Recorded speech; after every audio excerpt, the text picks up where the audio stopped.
Chapter 2. The work of staying once there had been more women. The number was not spoken anymore, but it lived in everything they did.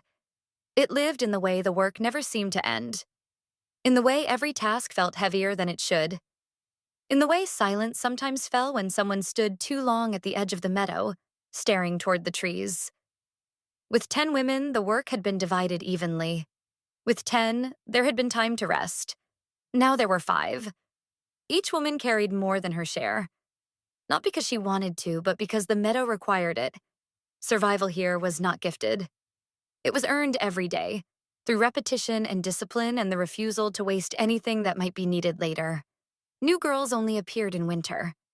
That rule had been learned slowly and at great cost. When the ground froze and food thinned, the meadow would deliver strangers into their care. Sometimes one, sometimes several, sometimes none. There was no way to know how many mouths would need feeding when the cold came. So spring was never a season of relief. Spring was preparation. They were already preparing for winter, even now, while the air was soft and the garden was thriving. They were also preparing for the women who might appear when the snow came.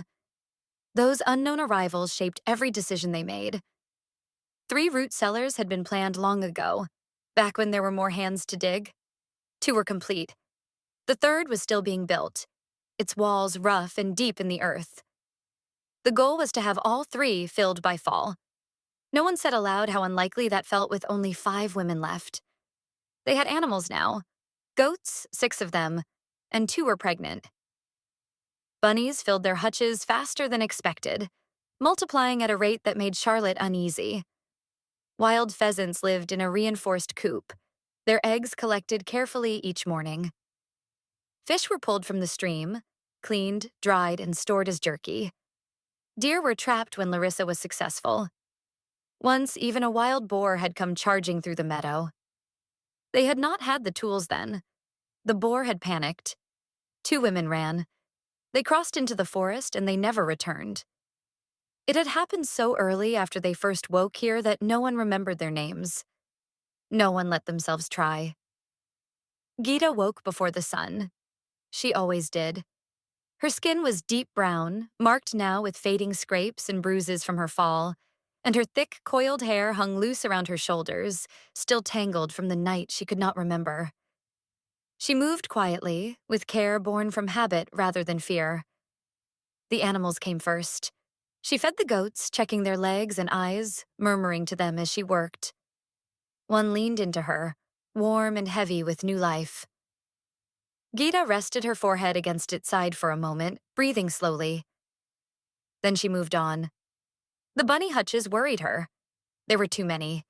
Crowding would lead to sickness if they didn't expand soon. She counted again, just to be sure, then sighed. She would bring it up at the meeting tonight.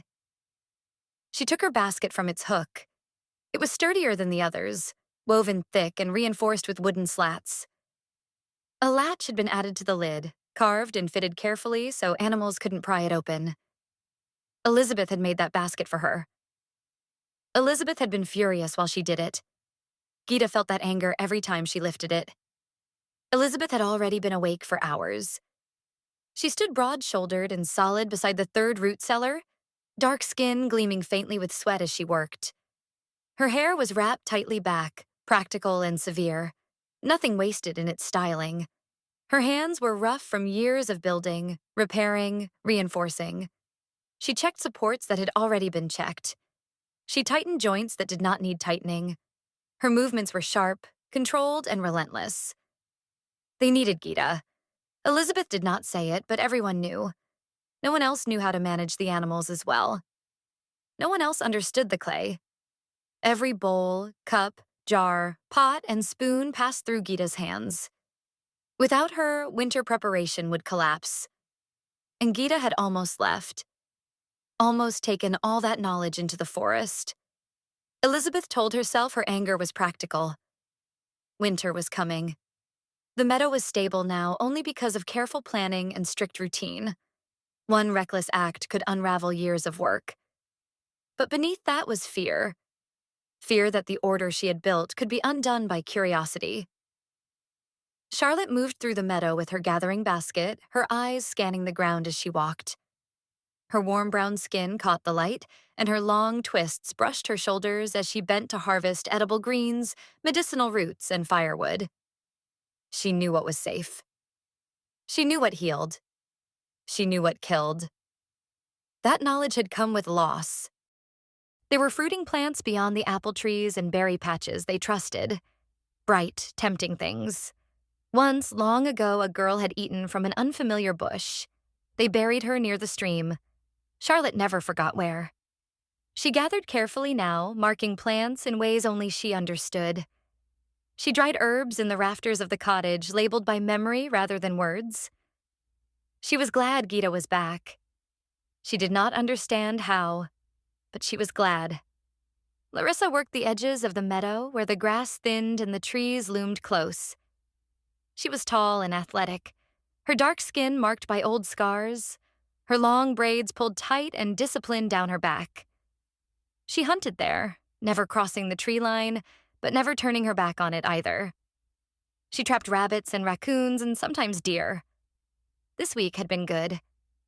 She dragged a large deer across the grass now, jaw set with purpose.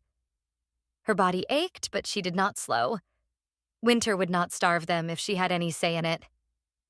She caught sight of Geeta near the stream, hands red with clay, focused and intent.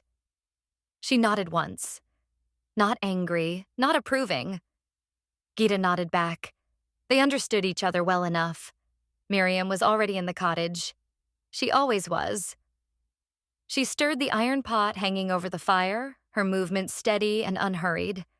Her deep mahogany skin bore the marks of years spent working. Thick locks streaked with silver framed her face. Her eyes were calm and distant, as if fixed on something no one else could see. 10 winters. No one else had survived that long.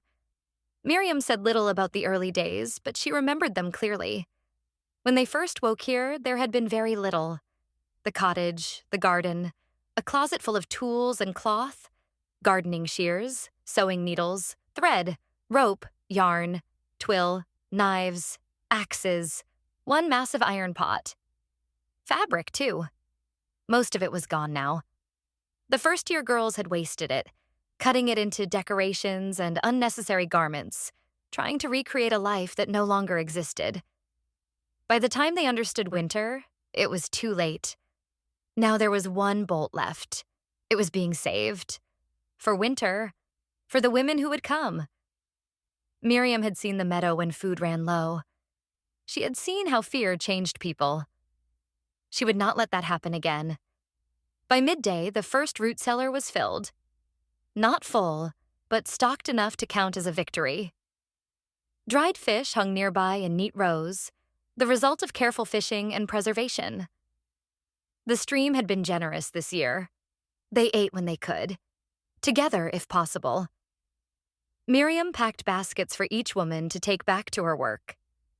Each basket was different, adapted to the task it served. GEETA'S was reinforced and latched. Larissa's was light and quick to open. Charlotte's was divided for herbs and roots. They ate quickly, sometimes in silence. Routine was comfort. Geeta spent the afternoon at the clay patch near the stream. She dug deep, pulling the heavy red earth free and loading it into her basket. The clay was good here. She hauled it back to her pottery shack, a structure Elizabeth had helped her build. Inside, Geeta worked steadily. Bowls first, then cups, then jars, then spoons, more than ever before. Miriam had said winter would be longer this year. She had not explained how she knew. No one had asked. They trusted her. Later, Geeta met Charlotte near the stream for lunch.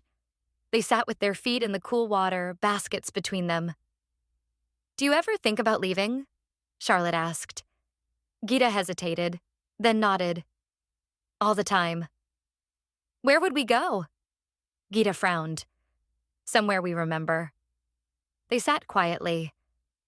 "Why don't we remember anything before this?" Charlotte asked. Geeta shook her head. "Maybe we're not supposed to." Charlotte considered that. "That sounds like an answer someone wants us to accept." Geeta smiled faintly. As evening came on, Elizabeth was running. No one had ever seen her move like that. She burst from the trees, breath ragged, face pale, 3 barking dogs close behind her. Not animals from the meadow. Not theirs. The sound froze everyone where they stood. Larissa stepped forward and whistled. The sound was sharp and clear. The dogs stopped. They sat. The meadow went silent. Larissa stared at them, just as surprised as the others. "I don't know how I knew to do that," she said. The dogs waited.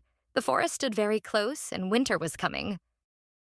This concludes Chapter 2 of The Maidens of the Peaceful Meadow. Please like, share, and subscribe for more diverse stories from the Blackened Reads team.